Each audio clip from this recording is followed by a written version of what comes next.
Charming. Pet guru. How to introduce a new cat to your current pets.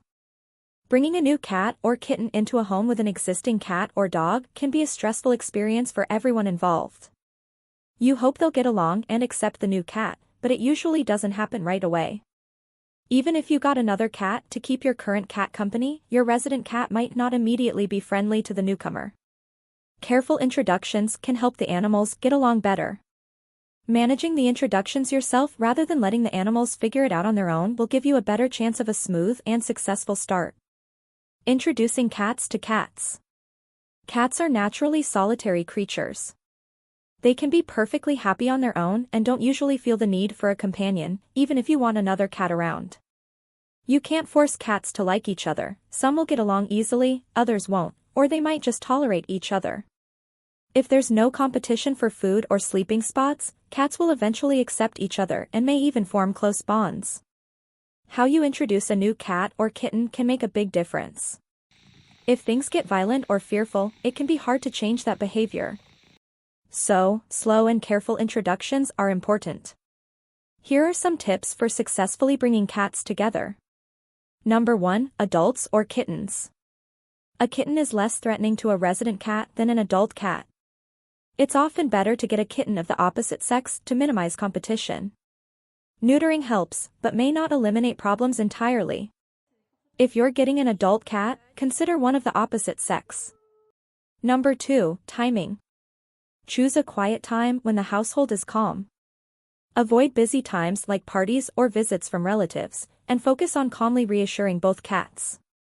Number 3, smell is important. Scent is crucial for cat communication. Make the new cat smell like home before introductions by mixing their scents. Stroke each cat without washing your hands to blend their scents.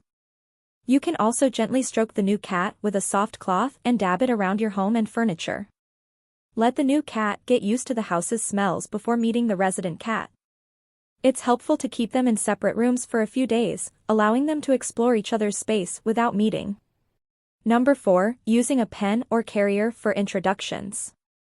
Ensure both cats feel secure and prevent chasing or threats. Use a kittening pen or a metal mesh pen for initial introductions. The pen lets the cats see and sniff each other without any risk of attack. You can cover the pen with a blanket to make the new cat feel more secure. The pen allows the cats to be close but protected. If you have a new kitten, the pen can be its base initially.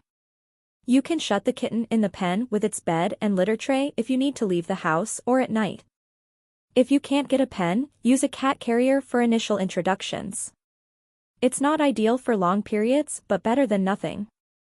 Number 5, how to use a carrier or pen for introductions. Put the new cat or kitten in the pen or carrier and let the resident cat come into the room. If you're using a cat carrier, place it above ground level to avoid direct eye contact, which can cause aggression.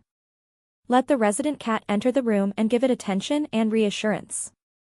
If the resident cat runs away without checking out the new cat, don't force them to meet.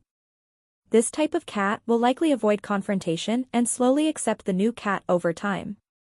If the cats show aggression, distract them with a noise and praise them when they are calm. Use treats to encourage them to stay near each other and create positive experiences. You want the cats to associate each other with good things, not shouting or chasing. If you're using a large pen, allow the resident cat to freely access the room while the new cat stays in the pen for several days. This helps them get used to each other. If you're using a carrier, arrange more frequent meetings. With both methods, start feeding the cats at the same time, with the resident cat outside and the new cat inside the pen or carrier on the floor. There might be some hissing and spitting at first, but this should gradually change to curiosity and acceptance. This process may take several days or weeks, depending on the cats. Face-to-face meeting. When you feel ready to let the cats meet without the pen, use food to distract them. Make sure they are a bit hungry and then feed them in the same room. Choose a room where either cat can hide behind furniture, jump up high, or find a safe spot if needed. Put down the resident cat's food first, then let the new cat out of its carrier to eat. Judge how close they can be, don't put them side by side right away. Be calm, reassuring, and reward good behavior with praise and treats. Watch how the cats interact. They might find their own spots and settle down, or you may need to separate them again and use mealtime to gradually bring them together. Once you are confident they won't fight or chase each other, you can start letting them explore the whole house. The cats will likely find their own places to sleep and routines that allow them to live peacefully together, enjoying food, warmth, and attention while getting used to each other. How long will it take? It might take just a couple of days or several weeks for cats to tolerate each other.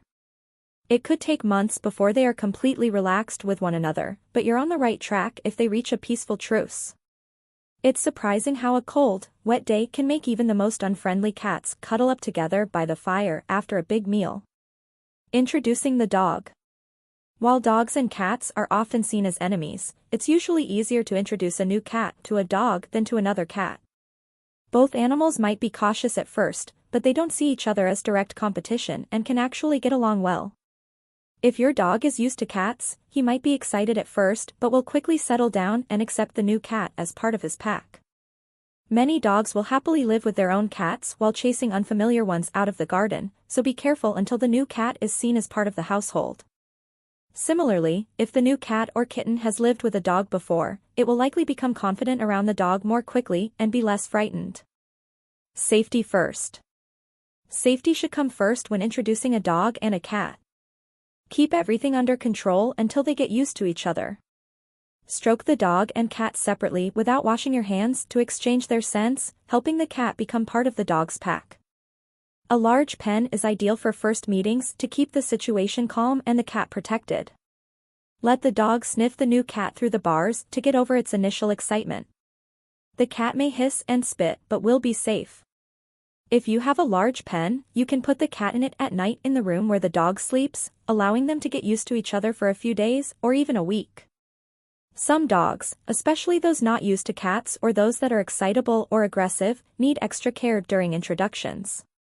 Keep them as calm as possible on a lead and make them sit quietly. Give the new cat a safe spot in the room and let it get used to the dog, approaching if it wants. Easy does it. This process might take a while and needs patience, along with rewards for the dog when it behaves well. For quieter dogs or those already used to cats, use a strong cat carrier. Keep the dog on a lead at first, place the carrier on a high surface, and have short, frequent introductions. Most dogs will soon calm down when they realize the new cat isn't very interesting. Progress to meetings with the dog on a lead for safety. If your dog is excitable, take it for a vigorous walk first to burn off some energy. Breeds like terriers or greyhounds, which like to chase, need to be well controlled until they learn the cat isn't a target. Young pups may get very excited and try to play with the cat, which the cat probably won't like. Keep things calm and be aware that a sudden dash from the cat could cause the dog to chase. Praise the dog for calm interactions, make it sit quietly, and use treats to reward good behavior. Associate the presence of the cat with rewards for calm behavior. When you let the dog and cat meet without a lead, ensure there are places where the cat can escape, like high ledges or furniture. Never leave them alone together until you are sure they are safe. The cat's food will be tempting for the dog, so place it up high and out of reach. Also, keep the litter tray out of the dog's reach if it's likely to try and eat the contents. By taking these steps, you can help ensure a smooth introduction and a harmonious household with your new and existing pets.